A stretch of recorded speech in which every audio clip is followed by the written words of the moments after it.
Hello. So Andvari is the hero of the month. So this is a interesting kind of side story, but so when I first started playing Hero Wars in September 2019, Andvari was the hero of the month. So we've kind of come full circle because this is the first hero of the month I ever saw. So he was actually one of the first heroes I ended up having. Like I kind of there was a time when Andvari was one of my top heroes. Like he's fallen way down here, but he used to be in my main team when I was like a newer player. Used to be one of my like most invested heroes. But then they released Sebastian, and Sebastian kind of replaced Andvari as kind of like my support role. But Andvari was like set for like I think he was released probably the month or two. I think he was released in either August or July of 2019. Like he was the newest hero of the game when I first started. And he quickly became one of the best support heroes in the game. And found his way in a lot of teams because Kark was really popular, Twins were really popular, and Andvari was kind of like a soft counter to those teams. But then they released Sebastian, who was the best hero ever, and kind of moved Andvari to the side. So Andvari lost a lot of his value then. But yeah, let's go look at his stats here. Well, let's read a story. It says Andvari doesn't like it when others call him a legend. He believes the tiny artifacts he created are merely a necessity in the war against evil. However, his talent, honesty, and eagerness to work make it obvious that the element of Earth made the right choice. So he support control, and so tiny artifacts. If you don't know, like he is the creator of the Earth artifacts and stuff. Like if you go says Andvari's fists. That's the weapon that Angus uses, Andvari's bulwark, Andvari's arrow slinger. So that's he's the hero who is referenced in all that. Like he's one of the elemental masters. Like you have like all the elemental masters have like said they have characters. Ragni, he's one of the NPCs in the story. He's the fire elemental. Syngar is the water a guy. You don't see him in the story. There's also another guy named Tellum who has probably like said who essentially became the dark guy, but he's not his dark artifacts aren't named after him. Like he was originally apparently fire, then he got mad at Ragni for stealing his fire element or whatever. But those are like the elemental masters, like Andvari is one of them. Um but yeah, so he has four abilities. Oops, what I had skills. His ultimate is Tine Fist. He strikes the nearest enemy with giant fist, dealing damage, stunning the target for and nearby enemies for 3 seconds. Not too bad. Sits a stun, does some physical damage.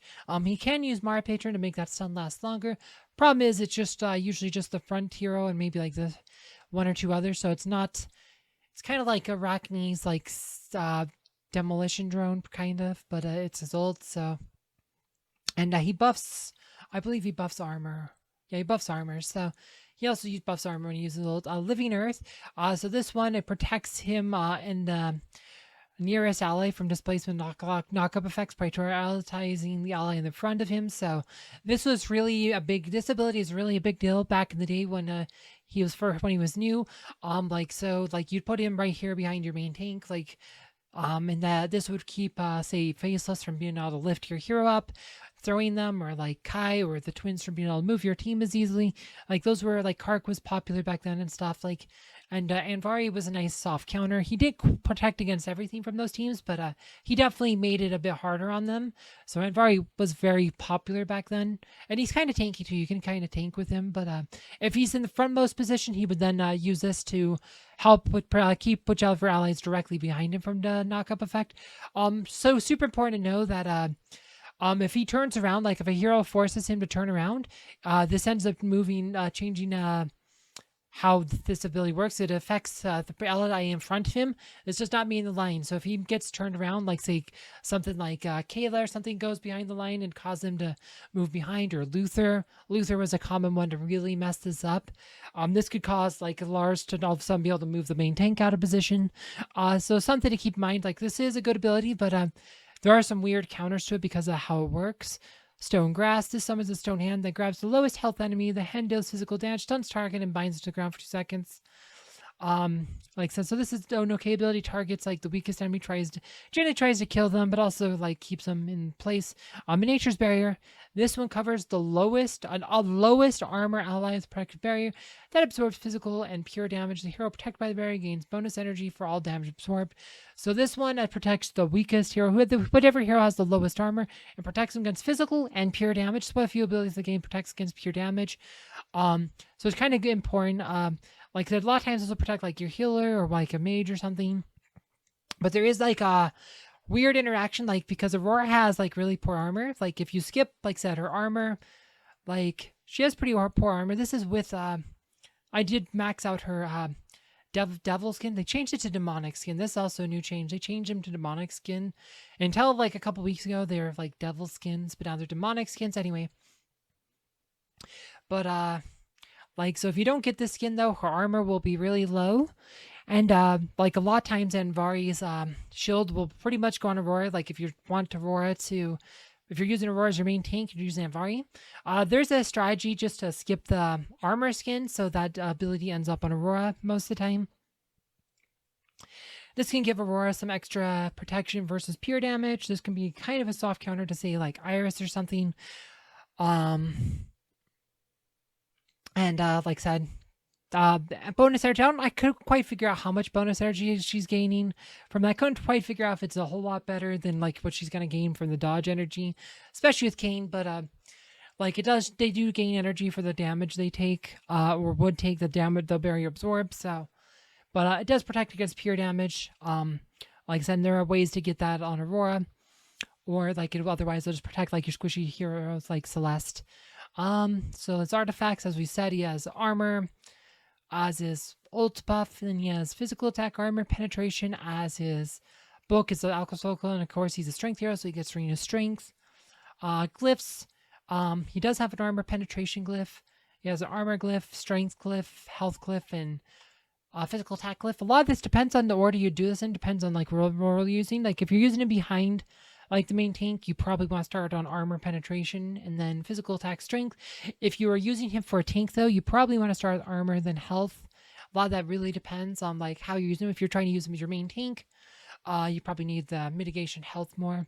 Same thing with the skins. Like if you're using him in the second position, physical attack's probably the one you want, followed probably by strength. And then if you use him as tank, you probably want magic defense, health, strength, or maybe strength before health. Doesn't really, like I said, case they're pretty close. Both of them raise the health.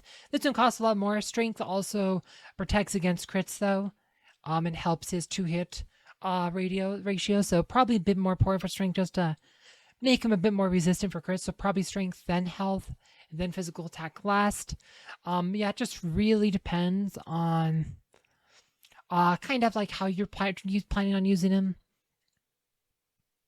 In Ascension, he is a support branch, so if you're focused on the support branch, which is what a lot of people do, like support branch probably the best overall, just because you need 3 of these heroes for the Stone Cold line, but other heroes like Andvari, Morgan, Amira are all pretty solid. Even Fafnir can sometimes find place in lines. So there's just a lot of value here. You're gonna, like I said, so this is usually one of the main branches. So this means Andvari is gonna benefit from that. On the flip side, though, it probably means there's not gonna be enough of these kindness insignias go around. So it's hard to make him a main tank because there's so much competition. Because Sebastian wants these, Isaac wants these, Nebula wants these. It's like I said, kindness insignias are just such a premium. So this has hurt Andvari's value a bit lately because it's just hard to recommend somebody use him as their main tank just because how much of a premium these kindness insignias are, like rather than an actual tank. Because the insignias you need for a tank, you usually have a huge surplus of these. Like you just, like it's easy. Like I have 2 fully max tanks because nobody else is using them. Like you don't have anybody else using all of these strength ones. Let's see, do I have any like tanks who actually have? I don't even have any more tanks developed that far, but like the tank insignia stuff, there's just, like I said, there's just not a premium out of like the support hero stuff. So it's just, like with Andvari, he's competing with at least 3 other heroes, if not four or five other heroes for those insignia stuff. So just keep that in mind. If you plan on using for a tank, you're gonna, probably need more investment. It's just, just to try to get the insignias, you might have to put more into the, what do they call it? The Astral Seer for kindness insignias. You'll probably want to wait till there's like a daily double for the kindness insignias and then try astral searing for them. To try to get some more and like spend some emeralds. Like that's pretty much what you're gonna have to do if you really wanna go that route. But yeah, so let's go look at the stats on there though. Up there's Andvari. So he's like said, he has armor, he has health, he has strength, magic defense, armor pen, physical attack, said couple health. He has, kind of very much like what you would expect from like a warrior type hero. Pretty much, it's very warrior-esque. Doesn't have quite a whole lot of health. He has a few health glyphs, but not as much as some heroes. Not as much as like a tank. But he does get, by virtue of being a strength hero, though, he does get health from this. So it ends up being essentially like more health glyphs. So I think fully maxed out, he ends up like 900k health. Definitely like I think top 10 in health. So he is very tanky, health wise. So, but you probably do want to try to max him out though if you're gonna tank with him. That's just kind of like the plus and cons. Like plus is you'll probably have his support branch maxed out. Cons you probably won't have much on his ascension tree. But yeah, no teams like though. Just like when you're building with him, like you're probably putting him in like the second spot as I've mentioned before. To current so I can actually see stuff. Wow, he's not even my top 20 anymore. It's crazy. He used to be my top 5. But Sebastian changed the game. But you might do something like this. The old days. This is like a team this is pretty much a team you would run. Or maybe like this is actually what I ran a lot of times. That's probably back when I was usually more into the Arachnomia. This is before you had pets. We didn't have pets back then. Like I said, except for like 5 weeks between pets being released and Sebastian, but you'd run teams like this. This would protect you against twins. It's like soft counter, protect you against faceless, protect you against Kark a little bit. It's not a hard counter, it's just a soft counter. Keep that in mind, but he used to be really good. Like I said, because of the things with like Ascension though, it's kind of hard to recommend as a main tank. He's still a good support hero, but not as important as someone like Sebastian. So just keep that in mind. Not too much more to say on here though.